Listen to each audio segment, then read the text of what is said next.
Data and analytics are an integral part of live sports broadcast. A lot of data and analytics are generated on every single game, athlete or sport. Now, how do companies who generate this data decide on what kind of data and analytics needs to be generated? And how is that data and analytics delivered to the consumer? Yes, today we have with us Christian Marco, Chief Innovation Officer of Stats Perform, and Christoph Hasler, CEO of Native Waves. Welcome to the show, Christian and Christoph. So last time Christoph was on the show, we discussed ultra-low latency, and today we will talk about data and analytics in live sport. Yeah, so let's start with you, Christoph, if we may. How important is this live data and analytics to live sports broadcast? Yeah, so about data, I think it plays actually a very important role. So I think it's a key role to connect also the fan to what's happening in the sports game, for example. Because if you think about it, sports experience are actually very personal. So if I'm a fan of a team or if I'm a fan of a player, I want to know everything about them. And that might not be the same case for another person because everyone has different favorites. So data then, for me, plays the key role to then also deliver the information I want in a personalized manner. And then this is also for, if you look at broadcast, a necessity to create a personalized live media event experience to integrate data in it. Yeah, that brings us nicely onto you then, Christian. What kind of data and analytics are available from live sport events? What can you take and display? Well, I think nowadays it's everything and anything really. So you do have the opportunities. I mean, it all starts with, the standard scoring information, red cards, yellow cards, but also just standard timing, which is absolutely key to create this engagement, which is just basic for every single broadcast. But then you need to go deeper. And I think that's where I think we really come in as a business to drive deeper analytics, deeper data in terms of performance information, to just understand how many shots did a particular player had in a game, how many passes did they have? Was that a pass from into the final third, or was it from somewhere else? I think it's really going deeper on that level, but then also as a next step, going into tracking data and being able to combine all of that. So really identifying, all the movements of every individual player, and how can you package it up and create new metrics, new insights, and new experience on the back of that. And I think one really new data set or a new trend that's happening right now, it's going into AI-driven analytics. So we really start not just using the data and creating some descriptive metrics around it, combining that with historical data. It's about what is expected to happen. Does a player overperform or underperform in a particular game? And putting that really into context on what we expect to happen. And at the baseline, that all comes down to having the relevant data available to be able to do all these predictions and bringing it back to life. Yeah, but how do you determine what data and what of this data are interesting for the viewers? I think that's, for us, it's really multiple angles that we consider here. You do have, on the one hand, I think our strong relationships that we do have with some of the biggest broadcasters in the world, which is fundamental for us. They will help us to, work on concepts together, but also taking these concepts, put them on screen, and testing that out with their users. Also doing their homework and doing their user research and figuring out on what their viewers want to see. Is a key input for us to just derive on what we are focusing on and how we can bring these things to life together with the customer. Secondly, it's our own user research. So, we do our homework as well. So we identify, okay, what is important, what does really resonate, going out, having these conversations ourselves, but also using our direct-to-consumer channels. So if you take Opta as an example, which I think is one of the most popular Twitter handles in the UK, talking about sports, that's more or less our consumer channel, where we have the opportunity to take some of our ideas, some of our concepts, some of our new metrics, to push them out to the consumers and get the instant feedback. Does it get likes? What is the conversation around it? What is the feedback on any of these metrics that we put out, and any of these stories that we tell on the back of the data that we generate? And I think last but not least is really where we are as a business. We really are at the intersection of different markets. So it's not just the broadcast space, it's the media space more holistically. but it's also the betting space and the team performance space. So work with a lot of the leagues, official data partner of the Premier League as an example, where we work with most of the Premier League clubs, with La Liga clubs, and so on and so forth, which is going really, really deep there and helping them to make better decisions. How do they prepare for a game? How do they, decide on their next player that they're going to buy? And data is just playing a fundamental role in that. And I think it's all of that. You understand and what is important. What are the talking points? What do a club look into? What are the things that they are interested in? What is a bettor interested in to make a betting decision? Being able to understand that, I think, helps us enormously to just drive new concepts and get into the different market segments and test it out with our wider customer base. Where obviously broadcast is one of the key areas that it gets most engagement from the customers and drives a lot of the reactions that will then help other segments as well. So Christoph, what Christian's saying there all makes perfect sense, but what are the main challenges in delivering this data and the analytics to the TV viewer at a live event? Yeah, so what we are thinking a lot about at Native Waves is then also how we connect this now to user experience. So there are vast amounts of data out there, and now the question is what to show for which sports to which user at which point in time, basically. So it's also different for each sport a bit. So a motorsport might be completely different for football. If you look at the data perspective, what to show and when. So we are there thinking, how can we improve this for the users? And then what I said in the beginning, how to make also personalized experience out of it. And there it's great to work, for example, with a partner like StatsPerform to really identify the key points, what a user also wants to have. So for example, if you take football, for example, it's then really critical to identify what does a user want to have in a specific situation, like a goal shot, right? So there are now these cool data analytics, for example, this predictions value. So how probably is that the ball goes now into the net? And then to be able to show exactly this information, the user at the right time and in his experience, I think there it's crucial then to have that in place. So, and I think there just the challenge is to define this user experience and also then to make a dynamic solution that adapts for individual sports.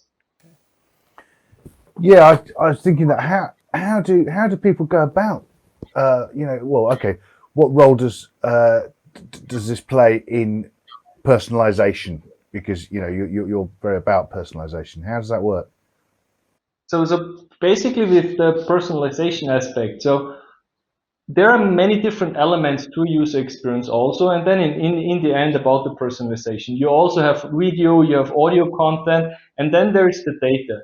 And I think where data plays the key role there is to hold it all together. So, for example, what we did, for example, in motorsport is we started out and did our synchronized experience where you could show different videos and also audios, like different onboard cameras, helicopter cameras, perfectly in sync with, for example, the TV broadcast. But then we started out without data, but we soon realized actually that the data really brings then this level of immersion you need, and then also to keep it then to the next level. So, and then just simple small data to start with, for example, ranking information, timing information, so you already feel the increase in user experience, and then to be able to show really like this deep data, like also what we have in football and so on, to really be able to analyze what's going on and to have this personalized experience. I think there the data is basically the glue to hold all this content together to make a meaningful experience to the user. Yeah. So Christian, is it possible to deliver up to the minute live data to viewers from games? Yeah, I think I would even paraphrase that and not saying up to the minute. I think up to the minute is just not good enough anymore. I think it need to be real time. Just echoing on what Christoph said, it's about the user experience. It's about now. It's about what is happening at that point in time. I want to have all the information at my fingertips when anything happens on the field. I think great example from Christoph of if you take a goal and the ball is going in at that point in time, I want to know everything around it. I want to know what was the expected goal value for that particular shot to be converted to be a goal? Is that gets that the user or the player to the ranking, top of the rankings? All these things. I think that's so important to connect it with all the other life experience that can be generated around it, but also connecting with all the historical data, bringing all this data to life, but without destroying the user experience. So it's a very fine line on not being intrusive, but still delivering additional value. And I think data is just absolutely key to it. And I think it's more important than ever to be able to deliver all this type of content in real time or in near real time, so you can really increase or improve the user experience by showing the information at the relevant point when the user wants to see it, and not a minute later or a couple of seconds later. It's really when it happens, I want to see it. And I want to have all the surrounding information about that event, about that action that just took place on screen. So I think that's really one of the key things, and it also drives the personalization. So I think it's not just the content and when it gets shown, but also what the user wants to see. The user need to be flexible. I want to see, and I want to have a different view of the game than you might want to have when we both watch the same game. So I think it's absolutely key to leverage the personalization, which is, at the end of the day, driven by data, and where data is just creating that underlying experience. And I think all the additional models, all the additional AI services that drive recommendation, that drive all these personalization experiences, this has just become more and more important. And a challenge of that in the past was always it need to be live. And I think a lot of these things were hard to basically do live. But technology is advancing, and I think we are really trying to push the boundaries there to make sure that all the content that might just be relevant from a post-match point of view, if you're in a team performance space, where you do have a completely different use case, data can be delayed. Some of these insights metrics can be created overnight. That's not the case in broadcast. It's now, it's live. And I think it's really important to deliver all these content at that point. You mentioned their use cases, Christoph. I wonder whether, I can't help thinking that there must be other uses, other applications for this technology apart from just viewer experiences. Who else can benefit from this? Yeah, absolutely. So especially to just continue with the point. So if you think about data is also live, and we get this cool experience, and then we have this at home, but then just think about if you take a football game, for example, it can also be beneficial to referees, medical staff and trainers to really make a deep, in-depth analysis on what's going on. So if there happens something, then a medical staff can assess it first from different angles of the game, but then also get necessary data, what happened, what led to it, and so on, and then act upon it. And also a trainer can live on the fly analyze why maybe his top star is not performing this game well, and then make actions directly during the game while everything is going on. And I think there this experience really then shines is what you can actually do and how it impacts also directly on the field and not just the viewers at home. So finally, Christian, you're giving consumers a taste of something that I'm sure they're going to want a lot more of going forwards. Where do you see the future of data and analytics in live sports? Where do you see it going from here? I think it's a lot of what has already been said. So I think it's a lot about will be around personalization. So providing the relevant information to the right point, to the right audience, the right user, and what they want to see, but also providing the ability to interact. So interactivity will become quite an important topic going forward as well. I want to, I just want to basically get more out of my experience. When you're now watching a game or when you watch anything, you will be on your second screen, you will be on your phone, you want to do something there.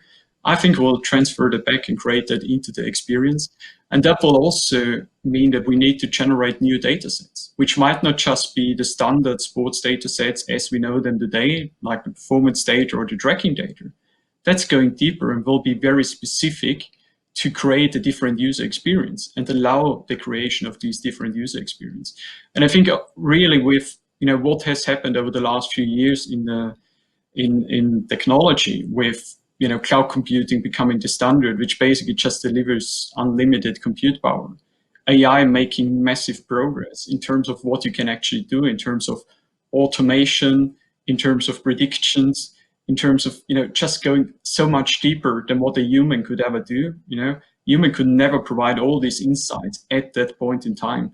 And I think that's really the revolution that's still ahead of us, which started, and I think we are already in there. And you see the first outputs of that, but there's still a lot to come. And I think it will be, to support personalization, support interactivity, but also making sure you can create all the content more or less in real time to allow this convergence across all the different markets, which might be relevant in broadcast, will be relevant for the coach on the sideline, will be relevant to the sports bettor who wants to take a betting decision. I think it will be across the board. It's scaling that operation and being able to automate that as much as possible by using AI technology. So before we finish up, Christoph, if people watching this want to find out a little bit more about data and analytics and what yourself and Christian have been talking about, where should they head to? Yes, I mean, definitely on the website. So we also showcase some of the examples there. And there is also, of course, a contact. So we're always happy to do some showcases to really then show where this can lead to, and also like explain what the vision is, and to really go deep into what's possible with current technologies, which you actually don't see out in the wild today, but we are making sure that it will be soon. I'm looking forward to seeing how this where this goes. Well, thanks very much to Christoph and Christian for coming in today. It's been really very interesting to hear about the challenges and the technology. And thanks also, of course, to Media Proxy for their support of Kit Plus TV. Find out more about them at mediaproxy.com. Don't forget, you can listen to Kit Plus TV on the move with our podcast, and we'll see you next time.